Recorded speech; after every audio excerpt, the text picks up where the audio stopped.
तुम्हारे दिल में कभी ख्याल आता होगा कि तुम्हारी गर्लफ्रेंड या पार्टनर मासूम और भोली है, कि वो सिर्फ प्यार चाहती है और कभी तुम्हें ठेस नहीं पहुंचाएगी।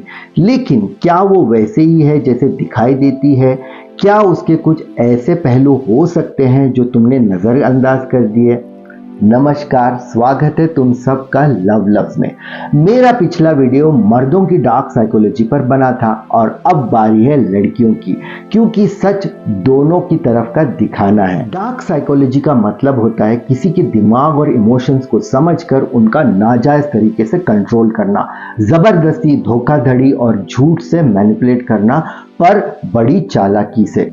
इस वीडियो में द शैडो सेल्फ के विचार को दर्शाएंगे, औरत के दिमाग के रहस्य खोलेंगे जो हर मर्द को समझना चाहिए, ताकि वो अपनी आंखों पर पट्टी हटा के औरत के इरादों को साफ नजर से देख सके। पर एक चेतावनी, ये वीडियो किसी भी महिला को बदनाम करने के लिए नहीं बनाया गया। हर इंसान के अंदर एक रोशनी होती है और एक अंधेरा साया भी, और यही अंधेरा हम समझने की कोशिश कर रहे हैं। इसका मकसद है कि तुम उन खतरों के संकेत को समझ सको जो कभी कभी प्यार के नाम पर जागरूक होते हैं। ये वीडियो तुम्हें घबराहट या बेचैनी देने के लिए नहीं है, होशियारी सिखाने के लिए। इसलिए होश में देखो, शक में नहीं। और हाँ, हर लड़की ऐसे नहीं होती। पर उससे पहले मेरे प्यारे देखने वालों, पहली मेरी गुजारिश, अगर वीडियो पसंद आता हो तो इस चैनल लव लव्स को सब्सक्राइब करो। तुम्हारा एक क्लिक मुझे ऐसे मनोविज्ञान पर आधारित वीडियोस बनाने का हौसला देता है। ये चैनल के माध्यम से तुम्हारे रिश्ते मजबूत बनाना चाहता हूँ, जो साइकोलॉजी और प्रैक्टिकल बातों पर आधारित है। तो शुरू करते हैं, लड़कियों की रणनीति का खुलासा करते हैं। पहली रणनीति, अक्सर ये होता है कि जब तुम उसे डेट कर रहे होते हैं तो वो एक लिस्ट तैयार रखती है उन लड़कों की जो उसे सिर्फ दोस्त की तरह मैसेज करते हैं और हमेशा उसके लिए हाजिर रहते हैं।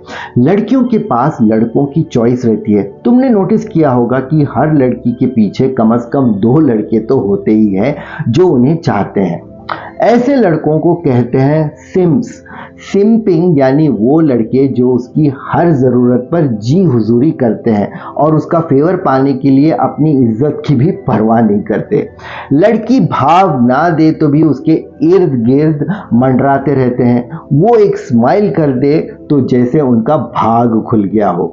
वो ऐसे लड़कों का बेखूबी से फ़ायदा उठाती है।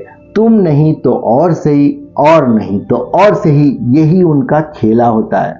लड़की के लिए उसका बॉयफ्रेंड एक इन्वेस्टमेंट यानी पूंजी निवेश होता है, लेकिन वो अपनी ज़रूरत के हिसाब से एक निकलने का प्लान तैयार रखती है, यानी वक्त आने पर बिना शक हुए खिसक लेने का प्लान, ताकि अगर तुम्हारा साथ अच्छा ना रहे या तुम उसकी इच्छाओं को पूरी ना कर पाओ तो वो तुरंत स्विच कर सके बिना कोई पछतावे के। दूसरी कूटनीति, उनका सबसे बड़ा हथियार, उनके आंसू। जब वो रोती है तो तुम फौरन नर्म हो जाते हो और अपना व्यवहार बदल देते हो। एक औरत अपने आंसुओं का बेदर्दी से इस्तेमाल करती है ताकि तुम सही गलत क्या है भूल जाओ और उसको दिलासा देने में जुट जाओ। अगर वो गलत भी है तब भी वो छोटी सी बात पर रोना शुरू कर देगी और पूरा फोकस तुम्हारी तथाकथित क्रूरता पर शिफ्ट हो जाएगा।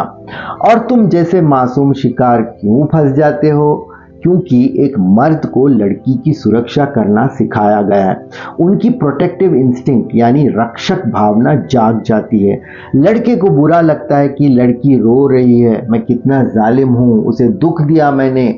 ये ख्याल उसे एकदम से दयालु बना देता है। लड़की के आंसू बस एक कवच है जो उसके हिडन एजेंडा यानी गुप्त उद्देश्य को ढक देते हैं और तुम्हें झटपट माफी मांगने पर मजबूर कर देते हैं। एक बात बताता हूँ, इस विषय पर मैं दूसरा भाग बनाऊंगा। अगर मुझे तुम्हारा रिस्पॉन्स अच्छा मिलता है तो प्लीज लाइक, सब्सक्राइब और शेयर कीजिए। तीसरी जालसाजी, तुम्हारी सक्सेस का इस्तेमाल। लड़कों, तुम्हें ये जानकर अत्यंत बुरा लगेगा। क्या तुम सोचते हो कि वो तुम्हें तुम्हारी अच्छाई के लिए चाहती है? फिर सोच लो, कुछ लड़कियां सिर्फ अपना सामाजिक मूल्य, सोशल वैल्यू बढ़ाने के लिए तुम्हारे साथ जुड़ती हैं। देखो, आज की दुनिया में प्यार सिर्फ नाम की चीज है, एक दिखावा, शो ऑफ बन गया है।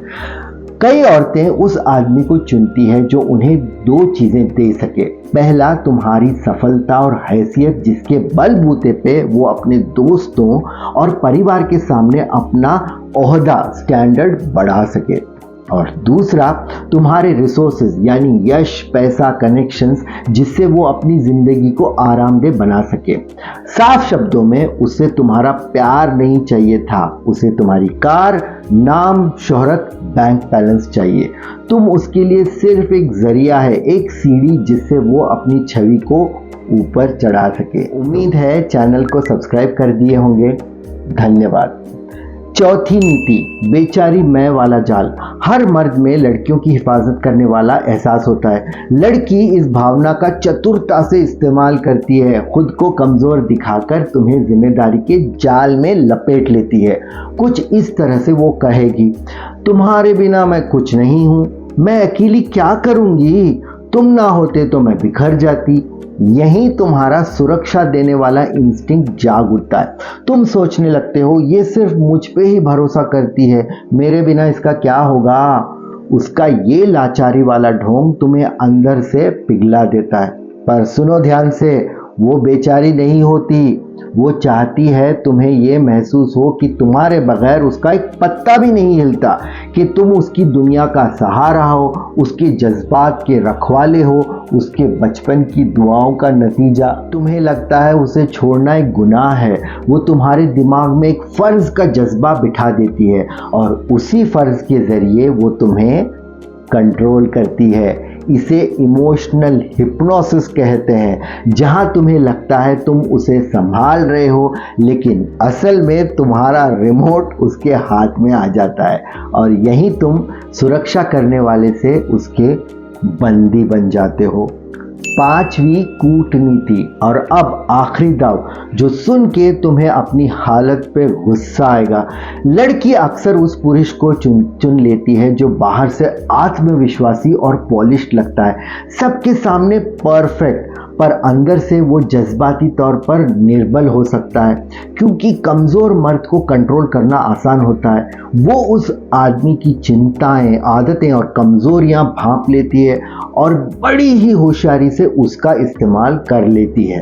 एक ऐसा आदमी जो उसके हर शब्द पर हिल जाए, उसके अटेंशन में खड़ा रहे, औरत की इजाज़त और सराहना पाने के लिए तरसे।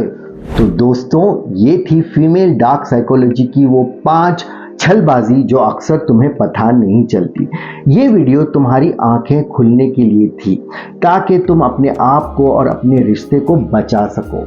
और बताओ, तुम्हें सबसे ज़्यादा शॉक किस पॉइंट ने दिया? अपनी बात कमेंट में ज़रूर लिखना, और अगर वीडियो अच्छा लगा तो इस चैनल को सब्सक्राइब करो। अगर इस वीडियो का रिस्पांस अच्छा मिलता है तो मैं इसके दूसरे भाग पर भी काम करना शुरू कर दूंगा। धन्यवाद।